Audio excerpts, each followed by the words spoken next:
Assalamualaikum warahmatullahi wabarakatuh. Saya Anissa, NIM 087 dari kelas Perbankan Syariah 3 Angkatan 2020. Di video kali ini saya akan menanggapi video dari Bapak Abdul Wadud Nafis yang berjudul Perekonomian Terbuka atau Perekonomian 4 Sektor. Nah, pembahasan pertama yaitu pengertian dari ekonomi terbuka. Ekonomi terbuka atau perekonomian 4 sektor yaitu perekonomian suatu negara yang terlibat luas dalam perdagangan antar negara. Adapun perbedaan antara ekonomi tertutup dengan ekonomi terbuka yakni terdapat di dalam badan yang terlibat di dalamnya. Ekonomi tertutup meliputi produsen, konsumen, dan negara dengan rumus konsumen, perusahaan, dan negara.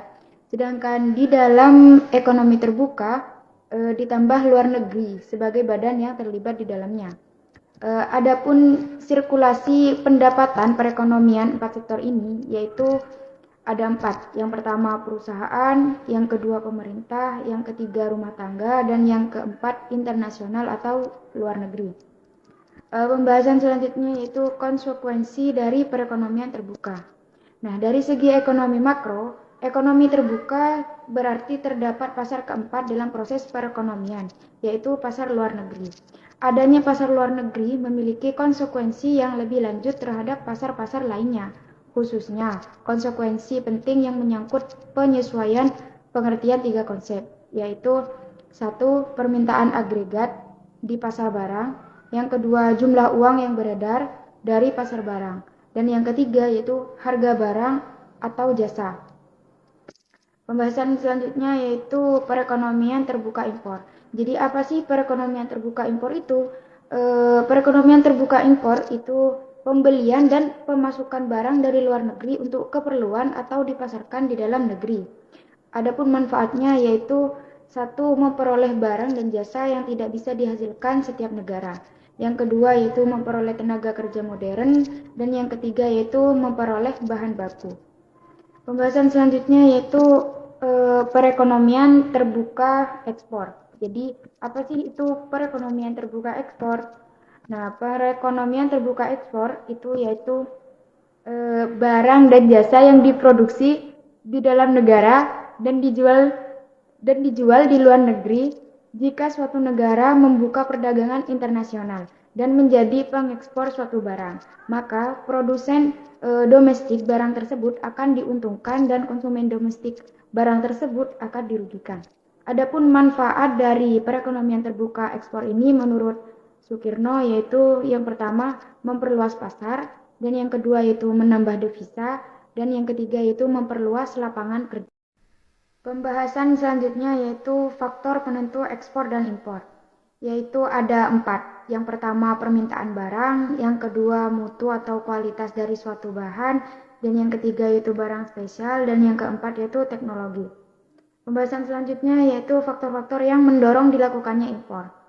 Nah, faktor yang pertama, keterbatasan kualitas sumber daya manusia dan teknologi yang dimiliki untuk mengelola sumber daya alam yang tersedia agar tercapai efektivitas dan efisiensi yang optimal dalam kegiatan produksi dalam negeri. Faktor yang kedua yaitu adanya barang atau jasa yang belum atau tidak dapat diproduksi di dalam negeri.